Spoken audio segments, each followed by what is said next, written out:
This is an EWTN News Link. I'm Teresa Tomeo from Catholic Connection. The Holy See today releasing a new and lengthy document devoted to the issue of artificial intelligence. Antiqua et Nova, or Old and New, examining human intelligence and artificial intelligence from a number of angles. Among the topics addressed are rationality, embodiment, relationality, truth, stewardship, ethics, human freedom, also looking at specific questions on AI and society. AI and human relationships, AI, the economy and labor, misinformation, warfare, privacy, and even more. And Palestinians heading back into the northern Gaza Strip after Israel yesterday lifting its closure, part of that ceasefire deal with Hamas. Israel opening military checkpoints that divided the Strip for over a year. A security official say more than 200,000 people crossed to the north that morning. I'm Teresa Tomeo, and Call to Communion with Dr. David Anders starts now. What's stopping you from becoming a Catholic? Why can't women become priests? 1-833-288-EWTN. I don't understand why I have to earn salvation. 1-833-288-3986. What's stopping you? Why do I need to confess my sins to a priest? What's stopping you? This is Call to Communion with Dr. David Anders on the EWTN Global Catholic Radio Network. Hey everybody, welcome again to Call to Communion here on EWTN. Glad you could join us on this Tuesday afternoon. This program is just for you if you are a non-Catholic trying to get an answer about why does the Catholic Church teach this, but they don't teach this over here. Here's our phone number to get those questions answered, 833-288-EWTN. That's 833-288-3986. Outside North America, please dial 1 and then 205-271-2985. You can also shoot us an email if you prefer that. The address is ctc@ewtn.com. Pedro Quiles, our producer, Matt Kabinski, our phone screener, Rich Jesse handling social media for us. If you have a question and you're watching us on YouTube today, or if you're watching us on Facebook, you can put that question in the comments box if you would, and then we'll see it. We'll hopefully get that answered on today's program. Again, the phone number 833-288-EWTN. I'm Tom Price along with Dr. David Anders. Tom, how are you today? You know what? I'm doing great. Today is your day.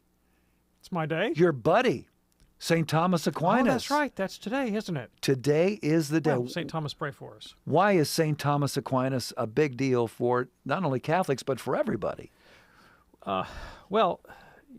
Thomas he's called the common doctor of the Catholic Church, meaning that he's a safe authority on almost every topic. He's commented on everything, and his way of doing theology, the way he construes the relationship of faith and reason, the Church says that's the model for how you do theology. It doesn't mean every conclusion he drew was correct, but he had the right approach. He thought through the thing with the right big picture, and he was just such a fantastic thinker and a systematic thinker that he's not the last word in Catholic theology, but in some respects he's the first word and one of the most important words. Even Dr. Martin Luther King quoted Thomas Aquinas. He absolutely did in defense of the doctrine of natural law, which was what lay behind King's letter to the Birmingham jail. Yeah, absolutely. Letter from the Birmingham jail, I should say. Very good. So, St. Thomas Aquinas, pray for us. We received a phone call overnight on the EWTN listener comment line to share with you. Hi, my name is Ethan from Washington State, and I'm trying to learn about cremation. I recognize the Church's teaching is that it's okay. That's kind of recent, and I don't know. I just want to talk about it in terms of the resurrection of the body and what that means. So just wondering about cremation. Thank you. Bye-bye. Okay. Yeah, thanks, Ethan. I really appreciate the question. Well, you've put your finger on the key point here, which is the doctrine of the resurrection, and more specifically, the dignity of the body, which is why the body is raised. Mm-hmm. And that actually does put a limit on the manner and reasons that one may be cremated. So you're correct, the Church allows cremation, but not every cremation or for any reason. And the Church specifies that if cremation be undertaken for, quote, a superstitious reason, unquote, then it is not lawful. So what would a superstitious reason be? Well, let's say someone wants to be cremated and have their ashes spread over the great Smoky Mountain National Forest or something because they love the Smoky Mountains and they want their spirit to be diffused, I don't know, among all the black bears or something. You have some kind of new agey conception of what happens to the human soul. That'd be a superstitious reason to be cremated, okay? Let's say someone wants to be cremated and have their ashes dumped in the Ganges River because they think that will help them acquire positive karma or something for their next incarnation. That, again, would be a superstitious reason. Let's say the reason is I can't afford to be buried in a traditional cemetery, and I like the thought of my remains being kept intact in the columbarium at my Catholic church, where I know my relatives go on a regular basis to Mass and they can pray for the repose of my soul. That would be an appropriate reason to have a cremation, and so the church would allow the one but not those others. Another thing would not be allowed would be someone may have Catholic faith in the dignity of the body, but then, in fact, want to be cremated and have their ashes divided up into so many thimbles passed out to all the relatives to put on their mantelpieces. Again, that's not a respectful way to care for the remains of the dead, and so the church says no to that. Has to be kept intact in a designated place set aside for that sort of purpose, like a columbarium or a cemetery.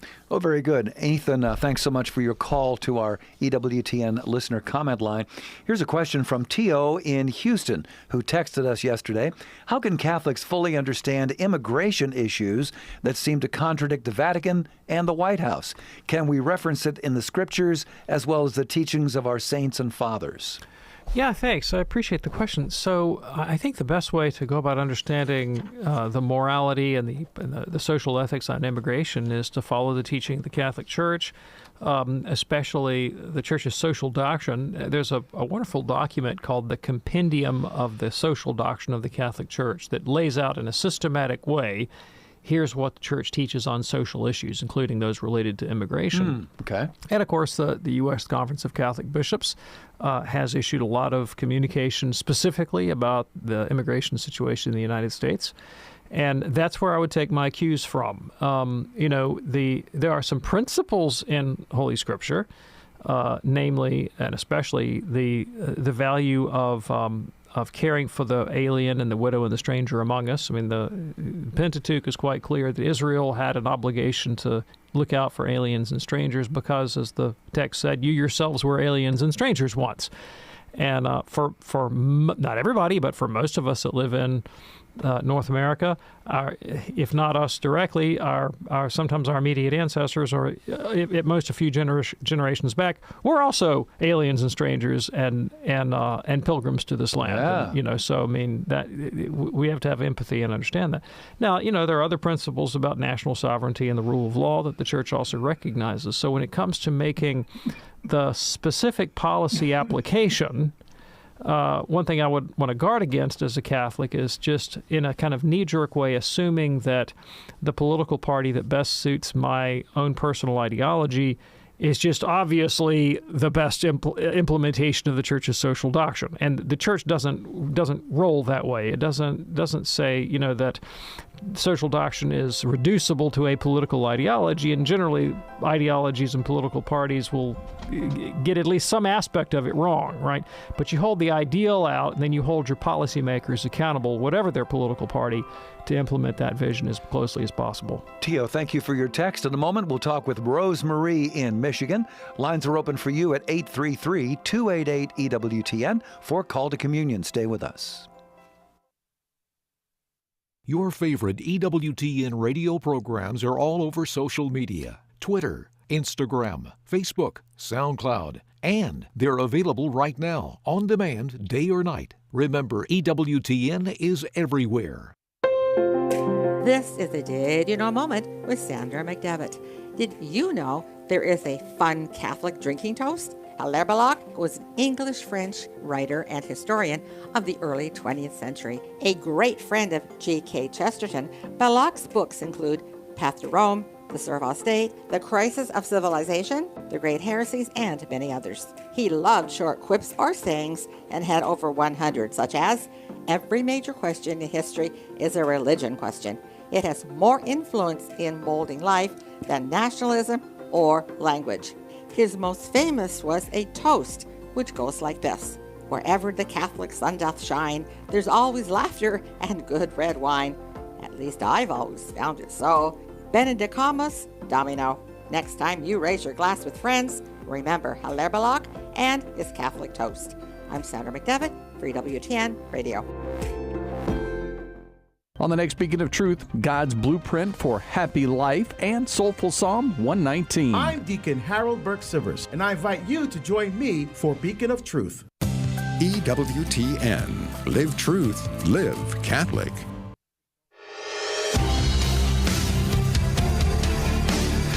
It's Called to Communion on this Tuesday afternoon here on EWTN. I'm so glad that you're with us today. Here's our phone number if you have a question for David Anders, 833-288-EWTN. That's 833-288-3986. We'll get to Rosemary in just a moment here. Have you checked out Church Pop lately? Church Pop takes a fresh and fun look at the news shaping our world, featuring engaging, inspiring, informative Catholic social media. Find it on Snapchat, on Instagram, and on the web at churchpop.com. You can also get Church Pop content directly to your email inbox. Visit EWTN.com and click subscribe. All right, if you're ready now, let's go to the phones at 833-288-EWTN. Rosemary in Michigan was our last caller of the day yesterday. Couldn't get to Rosemary then, but we certainly can now. I'm glad you called back, Rosemary. What's on your mind today? Thank you for taking my call. I when we say the Apostles' Creed, and then we say that Jesus descended into hell, and on the third day he rose from the dead, why did he go into hell? And I was taught as a little girl that hell was the purpose for Jesus to go and straighten out the devil down there, and to take on the third day he took the people from the purgatory and rose with him. Is that correct? Yeah, I really appreciate the question. Thank you so much. So it's important to distinguish when we say in the Creed that Christ descended to hell, we're not talking about the hell of the damned. Christ doesn't experience damnation. But the Church teaches that before the coming of Christ, the righteous dead of the Old Covenant, like Moses and Isaiah and all those characters from the Old Testament, had not yet been admitted to the beatific vision, but they weren't in the hell of the damned either, and they didn't necessarily need to be in purgatory, so they were in a kind of holding tank, as it were, until the Messiah came, and Christ goes and liberates those souls. And so you got that part of the story right. It wasn't purgatory from which he removed them, but something that the Church calls the limbus of the fathers that doesn't exist anymore because they, of course, ascended to heaven. Okay. Rosemary, thanks so much for your call. And that opens up a line for you right now at 833-288-EWTN. That's 833-288-3986. Call to communion on this Tuesday afternoon here on EWTN Radio. Let's go to Laura now. Laura is in Washington, listening online, EWTN.com. Hey, Laura, what's on your mind today? Good morning, or morning for us, probably afternoon for you. Yes. Yeah, thanks for taking my call. I explained to your screener that my daughter will be getting married in August, and her fiancé, I love them both very dearly. They're good people. And she has chosen to get married in an outdoor wedding at a venue where they're asking his good friend to be the officiant, and he's gone through an online course to have it done. And my question is, I love them both dearly, and my daughter and I are very close, and I want to give them my blessing. I want to be there for them for the ceremony and all. I'm planning the reception with her that is after the wedding. Have not partaken in planning at all the wedding service itself just because I wanted to hold off. I'm a very active Catholic, I love the church, and I want to honor what the church is and who the church is. Kind of in a quandary right now, how much of a blessing and a go ahead, go for it kind of attitude, or right. Do I be I totally understand. So I have a couple questions for you, Laura. First of all, I'm assuming that your daughter was baptized and confirmed as a Catholic. Very much. She and my son both were. Okay, so in this instance, it's your daughter, right? Your daughter and son-in-law. Is that what you said? Correct. Okay. Well, future son-in-law. Future son-in-law, right? Of course. This wedding will not create a valid marriage in the eyes of the church. It'll be invalid, and because she's Catholic, in order for her to be married outside of the church validly, she would need a dispensation from her bishop. And I have a very sneaky suspicion that she has not requested such a dispensation and would likely not be granted one for these reasons. So it's not valid. Now, the fact that she's chosen to do this, I'm assuming also means that she doesn't really give a fig about whether or not the church considers her marriage to be valid. I mean, is that a reasonable supposition on my part to make? Well, that's a little harsh. She honors her upbringing, but she just chooses not to honor it anymore. Yes. All right. I didn't mean to be disrespectful. I'm sorry. I apologize. That wasn't my intent.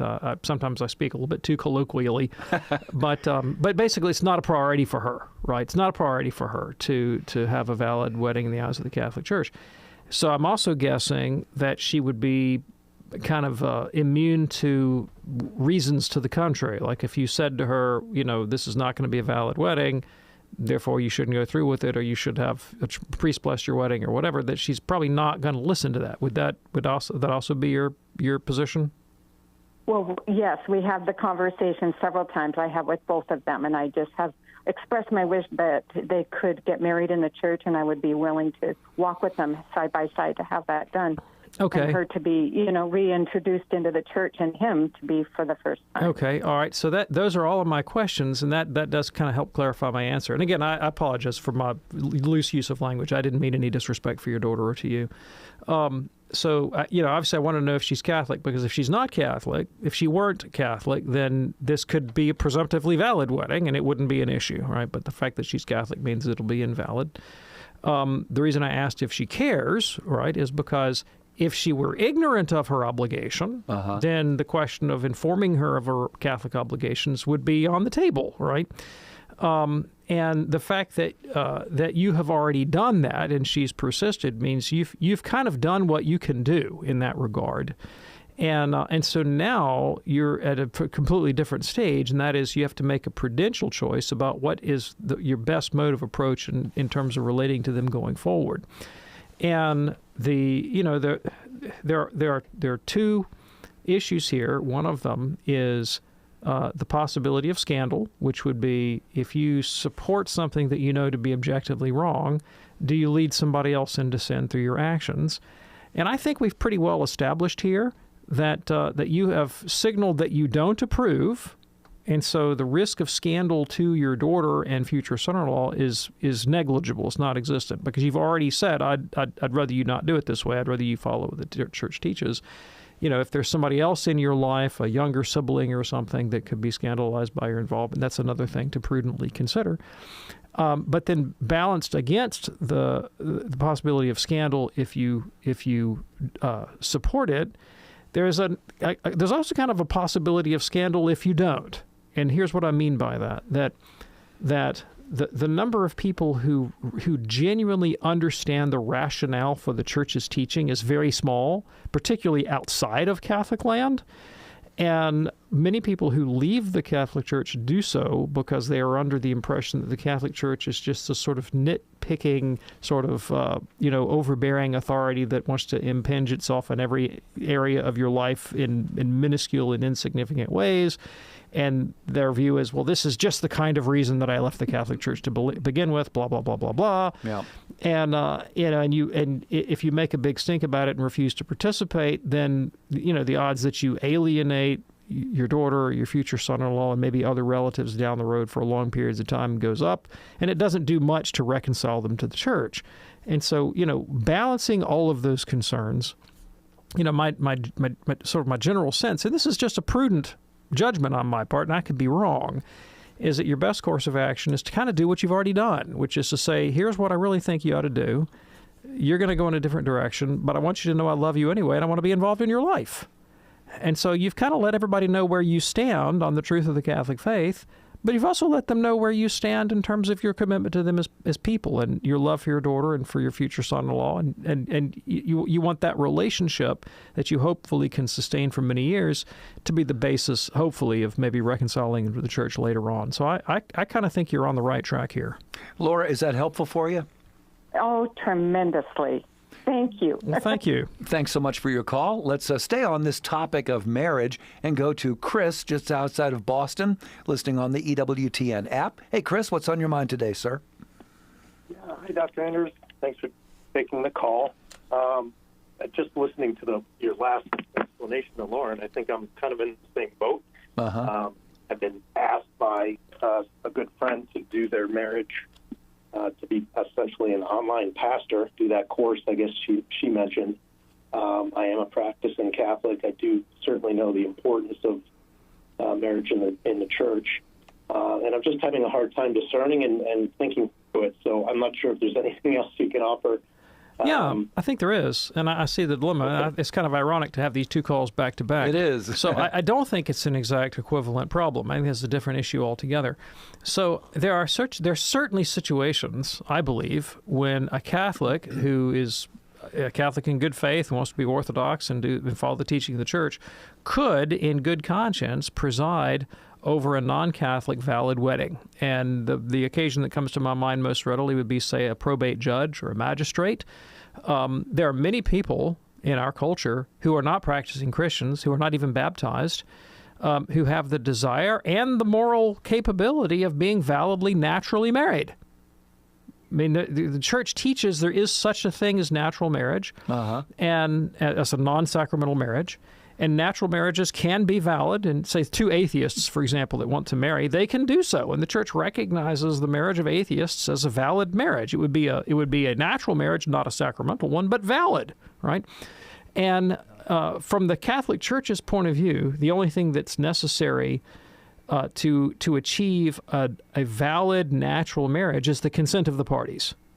So if two atheists say, I marry you and I marry you, and they mean more or less what the Church means by marriage, then the Church says, yeah, they're validly married. Now, in terms of civil law, most states of the United States, well, all the ones that I know of, have some governing family law that governs marriage as a contract between parties.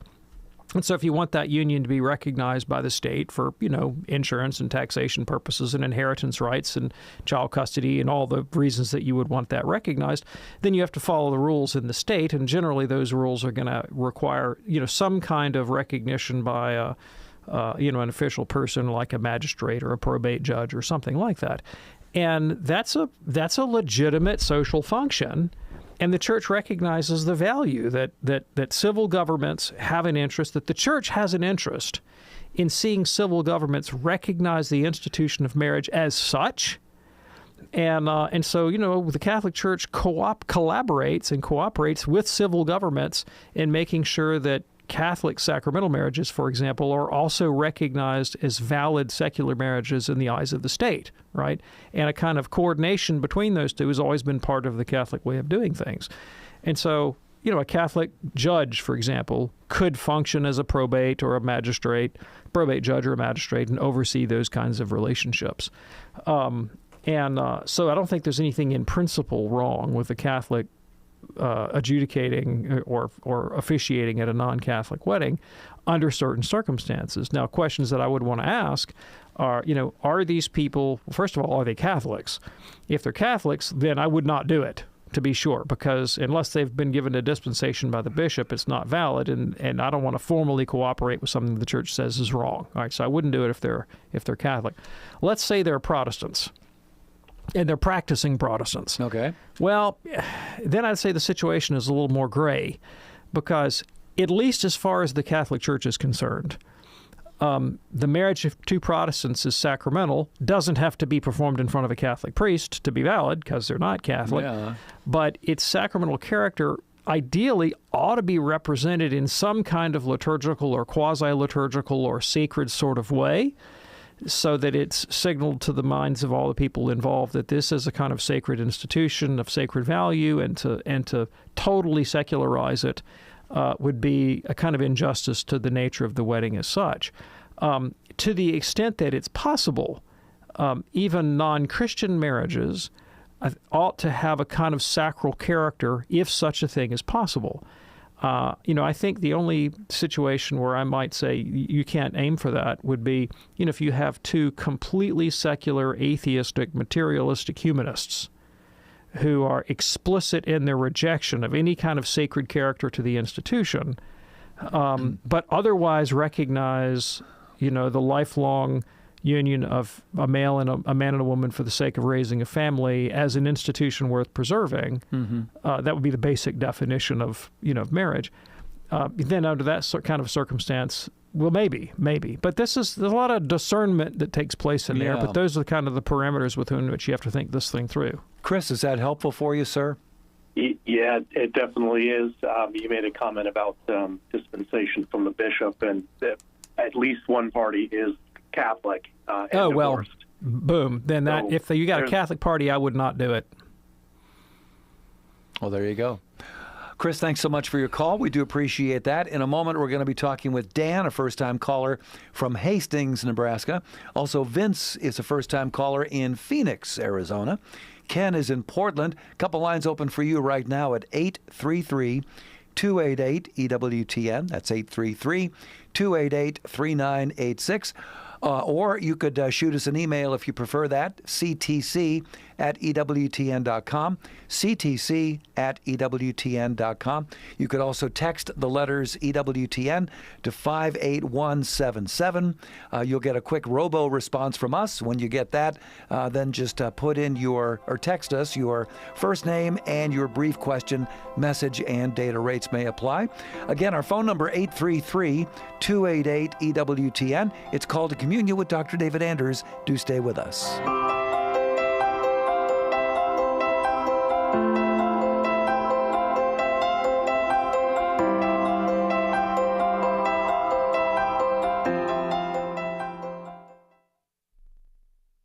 Somehow we've got it in our heads that simple or unnoticed work is a waste of time. In the words of Mike Rowe, we've declared war on work. We've created a caste system where everyone from plumbers to garbage men are at the bottom and Hollywood stars are at the top. Maybe that's why so many new parents get depressed. I'm just cleaning poop and cooking dinners now. Simple work. How's that matter? Maybe I don't matter. Ever stop and think that Jesus spent most of his life doing manual labor? The God of the universe spent most of his life as a small-town carpenter. Look, we can get by without the rich and famous, but without people to remove our trash, raise our food, and change the diapers, the gears of human history would come to a grinding halt. I think maybe our vision of what matters is off, and we become less happy as people and less stable as a society because of it. That quiet, often unnoticed work you do every day, it matters a lot. And so do you. This is Chris Stefanik from reallifecatholic.com on EWTN Radio. Sometimes we may be asked by those who don't pray on a regular basis, why should we pray, or why do we pray? Well, I pray to get closer to God. And I always think about what my patron saint, St. Teresa of Avila, said. She said prayer is really nothing more than a conversation with a friend. If we think about it that way, it will help us guide our conversations with God, which we should be having as often as possible.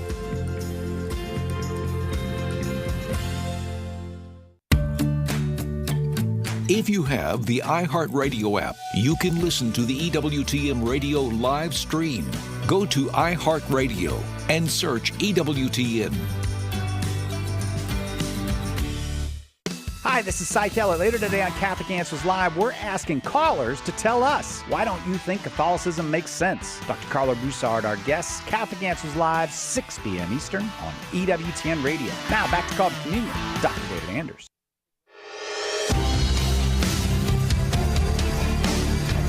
Hey, glad you're with us for Call to Communion on this Tuesday afternoon here on EWTN.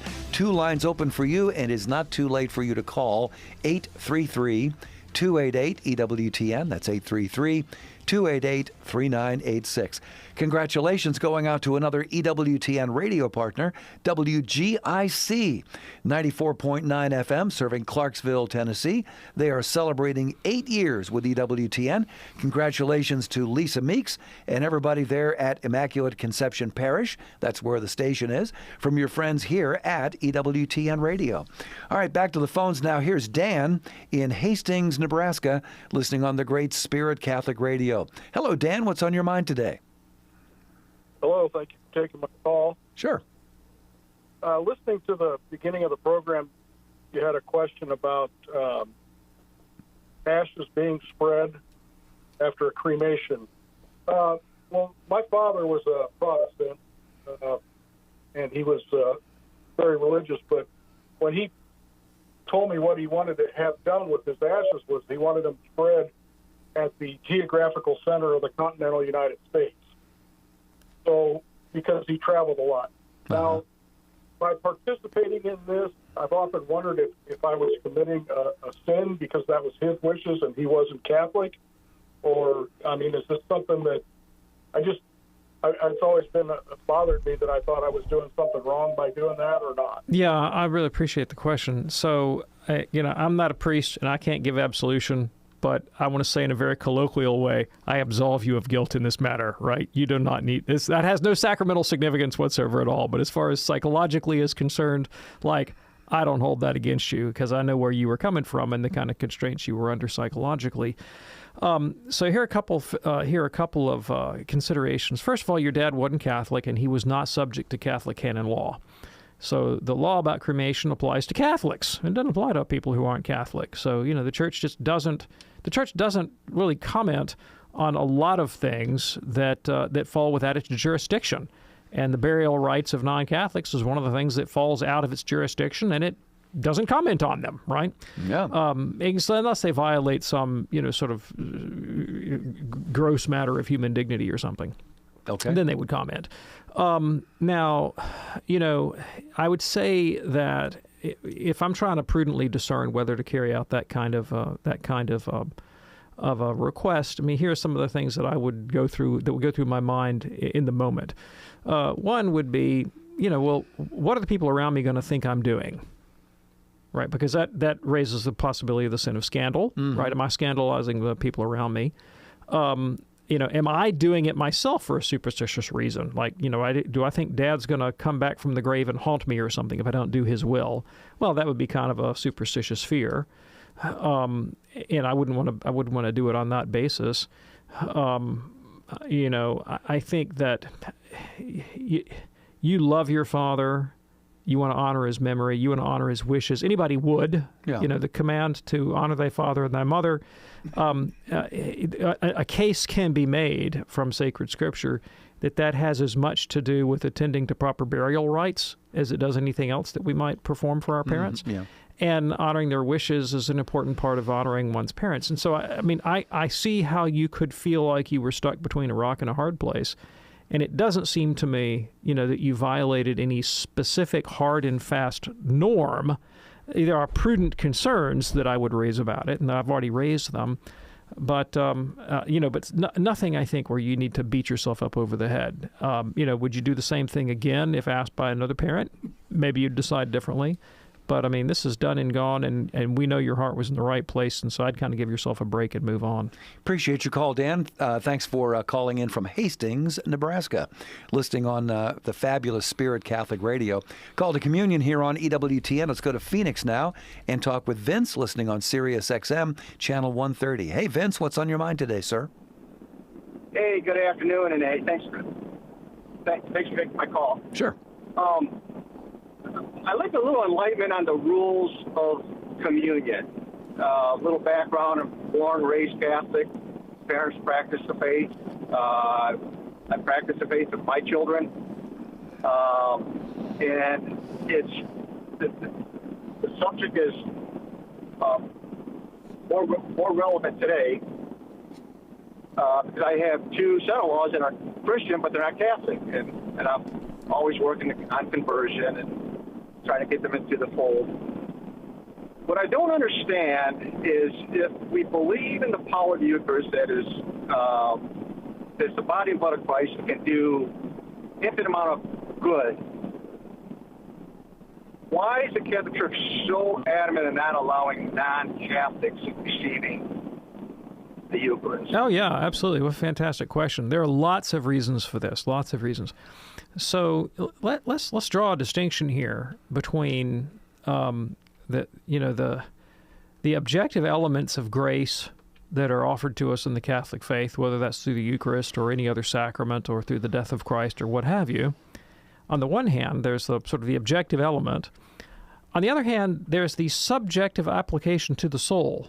Like, how do you actually go about getting that good into the individual? Okay, and it is absolutely the teaching of the Church that the way you get the grace of the sacrament into your soul through Holy Communion is not uniquely through eating it. Eating that's part of the sacramental action. Yeah. But that if you eat without the proper disposition, at best you do yourself no good. At worst, you do yourself actual harm.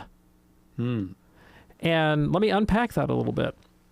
So Protestants and Catholics have a different understanding of communion, and I don't just mean that one believes in the real presence and one doesn't. Actually, many Protestants do believe in the real presence. The difference goes even deeper than that. For many Protestants, the meaning of Holy Communion is that it signals, reminds us, evokes for us God's unconditional, unmerited favor. And so by going to Holy Communion, I remind myself, I kind of stir up in myself this recognition, this conception, this conviction that God accepts me for who I am, where I am, no matter what, as long as I have faith. And you'll hear sermons on communion in a Protestant context that will make that point explicitly. Well, that is just not the Catholic point of view whatsoever at all. And if you come with that disposition, which is a very Protestant way of doing it, then you're not doing communion the Catholic way, regardless of what you believe about the real presence. That for a Catholic, the act of communion is the completion of Christ's act of self-oblation, his offering to the Father on our behalf. And the proper disposition that one brings is not God accepts me without condition, but I offer myself to God without condition. It's my self-oblation. It's my joining myself to that self-sacrificial act of Christ, where I make a total gift of myself to him. And that presupposes contrition, sorrow for sins, a purpose of amendment, the desire to reform my life and live a life of charity, live a life of service, live a life of self-sacrifice, and recognize the dignity of my neighbor, even in the vile and despised person of the alien that I would otherwise be inclined to dislike because of my tribal or racial prejudices or whatever it might be, or my classism, or you name it, or just because he has squeaky boots. Right, and to overcome all of that and to put myself at service of the poorest of the poor and the marginalized as Jesus did, all of that is implied in the Catholic's participation in Holy Communion, which is why St. Paul says in 1 Corinthians 11 that if you go to Holy Communion when you're at enmity with your neighbor, without recognizing the body of Christ in its most broad and expansive sense, not only the sacramental presence of Christ in the consecrated species, but Christ as he exists in my neighbor, in my enemy, right? And if you go without that disposition, you do yourself no good. In fact, you're guilty of sinning against the body and blood of the Lord. Wow. And so the Catholic Church recognizes a category, something called sacrilegious communion, which is to go to communion without the proper disposition, without charity, without contrition. And that's a very different conception of what it means to be properly exposed to communion. Now, beyond that, communion is not a simply private act.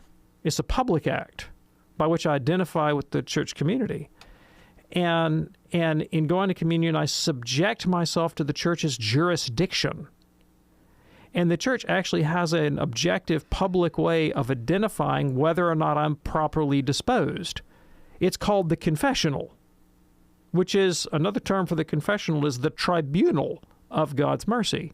It has a juridical function to it. The priest is actually judging that I am contrite. And so the priest's word of absolution, not only does it sacramentally absolve me of sin, but it's also a public and authoritative pronouncement that I am fit to go to Holy Communion. Now, St. Paul tells us, do not judge people outside the church. He says that explicitly in 1 Corinthians 5. Don't judge people outside the church. Rather, judge people inside the church. Now, many people think if we tell non-Catholics that they can't go to communion, that the mean old baddie bad Catholic Church is judging them. On the contrary, it's the opposite. The reason we tell them they can't go to communion is precisely because the church says we refuse to judge you. See, we only judge our own. We judge Catholics. And guess what happens if they judge Catholics to be lacking contrition? Don't go to communion. Yeah. If I go to the confessional and I say, Father, I did this, this, and this, and this, and he says, well, are you sorry? And I go, well, not really. He'll say, well, then I don't absolve you. You can't go to communion. He's judging me. Yeah. Right? He refuses to do that for a non-Catholic. He won't pass judgment on a non-Catholic. And therefore, he has no way to validate that that non-Catholic is properly disposed. So it's literally not safe.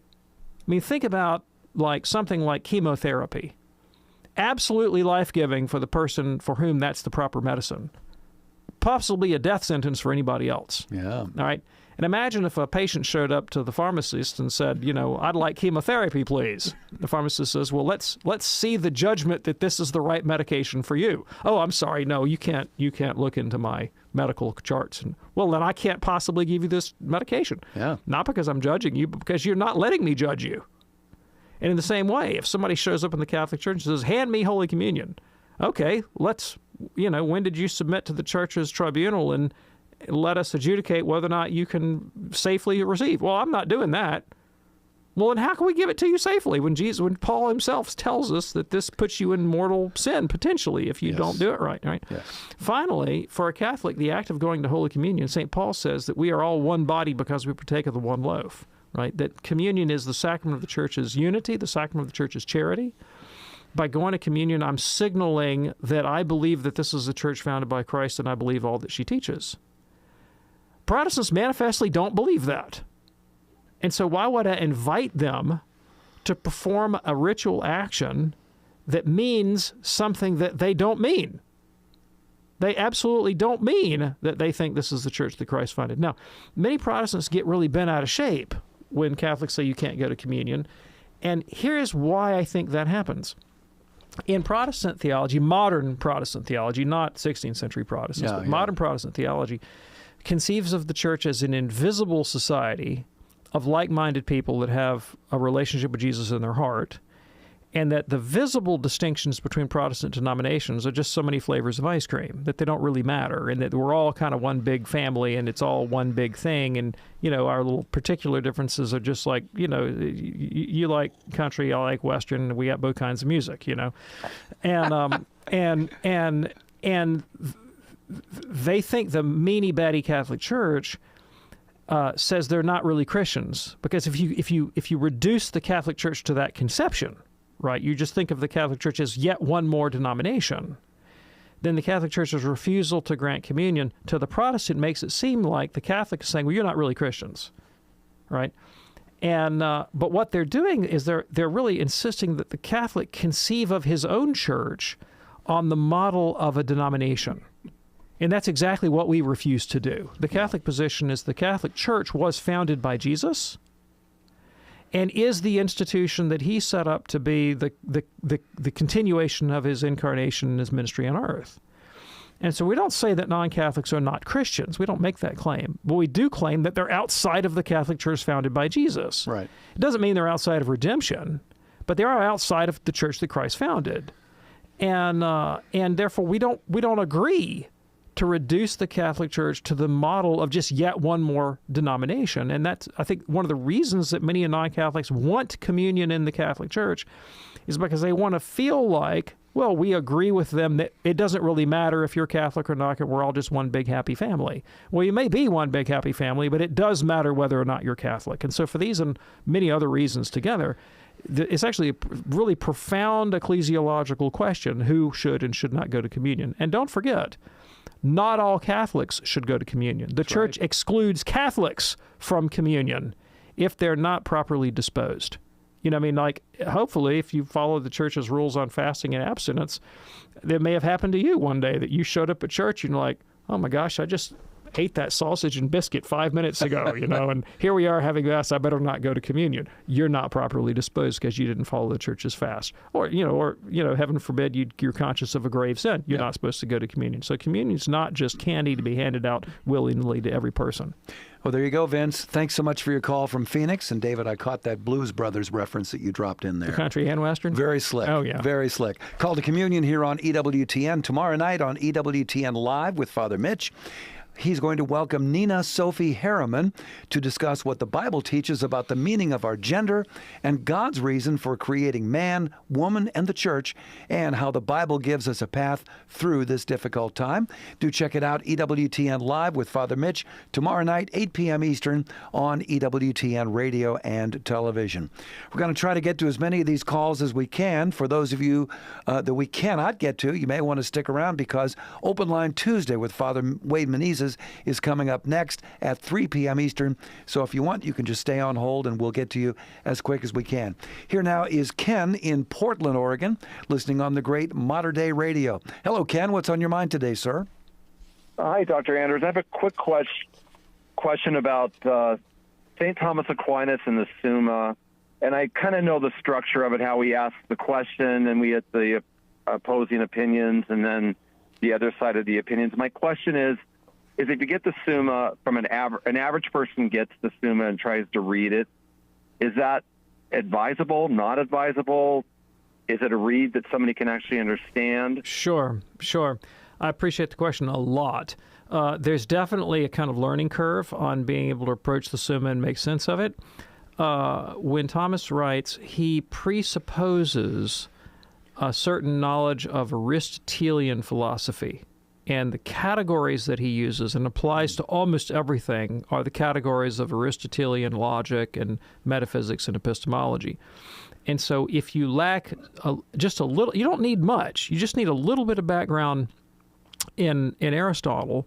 But Thomas is not going to give that to you. He doesn't explain his terms. He just uses the terms and takes for granted that his readers know, because, of course, he wrote for Dominican students in the 13th century Dominican Studia, and so they, of course, did know the terms of Aristotle, and they knew what he was talking about, right? But you have to do a little bit of homework going in. Once you get that homework done, then yes, I think anybody can read the Summa and understand it. So I would recommend. I mean, you can't just pick it up and try and make sense of it.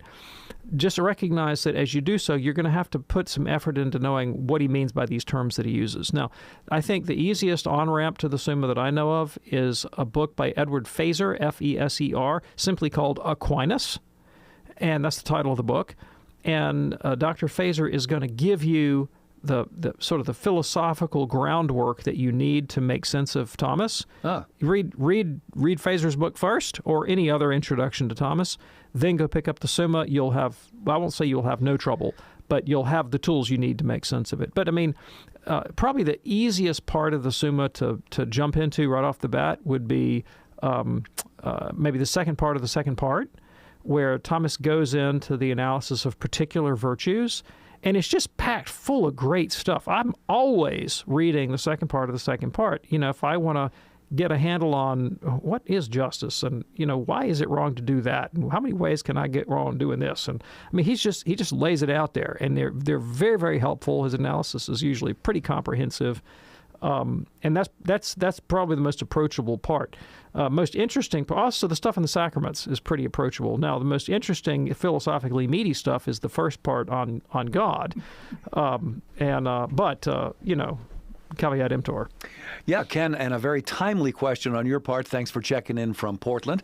Call to Communion here on EWTN. Let's go to the other side of America, to Fort Lauderdale, and talk with Kevin, listening on Sirius XM Channel 130. Kevin, what's on your mind today, sir? Kevin in Fort Lauderdale, are you there? Yes, I am. Sorry about that. That's okay. Go right ahead.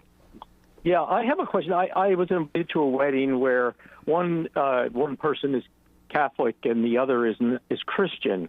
but not Catholic. My understanding was when two, baptized people, can you hear me? Yep. Yes. Two baptized people, commit to each other, give and receive consent, that it is sacramental, maybe not licit, but sacramental. Is that true or not true? And should I attend that wedding? All right, let's draw a couple distinctions, okay? We need to distinguish on the one hand between a sacramental marriage and a natural marriage. And then we need to distinguish licit and illicit, and we need to distinguish valid and invalid, okay? Because we're getting our terms confused, and it's causing some difficulty, okay? So a natural marriage is any valid marriage between two non-baptized people. Let me say that again. Any valid marriage between two non-baptized people, or at least one of whom is non-baptized, okay? So, for example, if two Buddhists pledge their union to one another for the sake of raising a family, and they do it in front of a Buddhist clergyman or priest or whatever, that's potentially a valid marriage, but it's a natural marriage. It's not a sacramental marriage. Let's take two baptized people, validly baptized people, who are validly married. They really do get married, okay? Then by default, two baptized people always achieve a sacramental marriage. But now we have to raise the question of validity.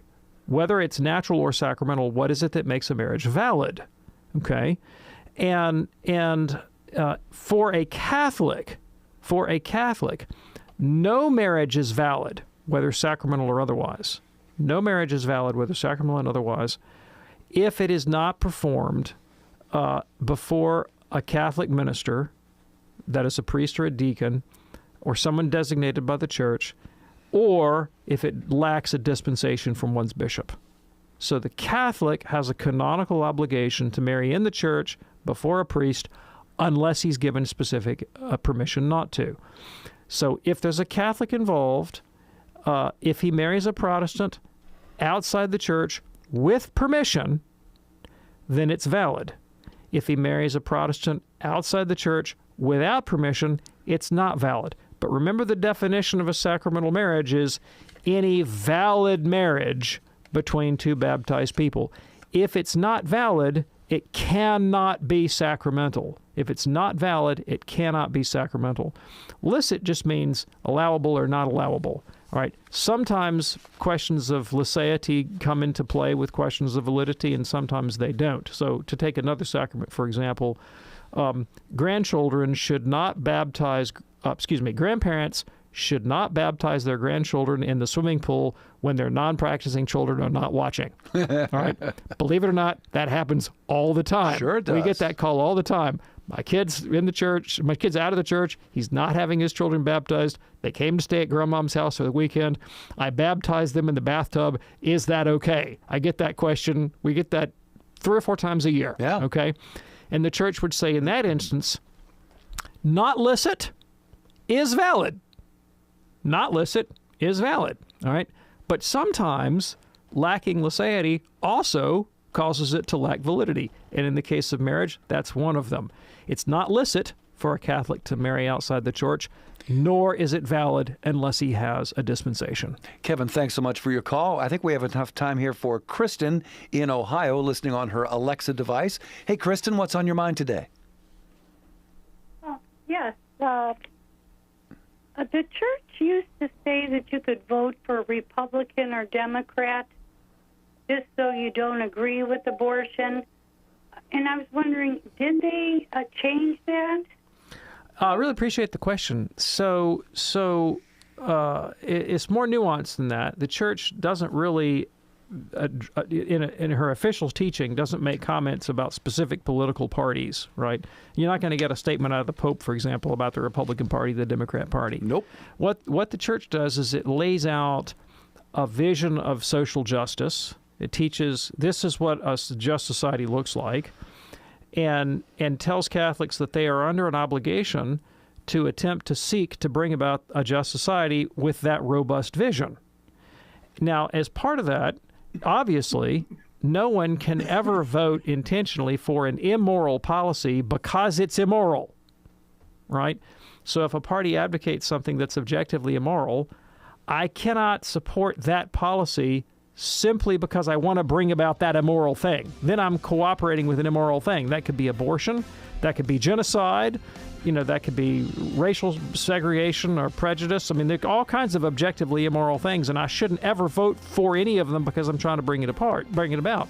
There are occasions when I might vote for a political party that had an immoral item in its platform, if I thought that it was otherwise best suited to bring about that global vision of a just society. But it had better be a pretty darn strong, proportionate reason to outweigh something as serious as the sanctity of life, right? And so I'm run out of time. It's just a nuanced question. I don't have time, but I hopefully you get the idea. Kristen, thanks so much for your call. Dr. David Anders, thank you, my friend. Thank you, Tom. Looking forward to our next program. It's tomorrow right here on EWTN. I'm Tom Price. We will see you then. God bless. I think if you pray and you say to the Lord, Lord, I don't understand, thy will be done. That's a prayer of faith.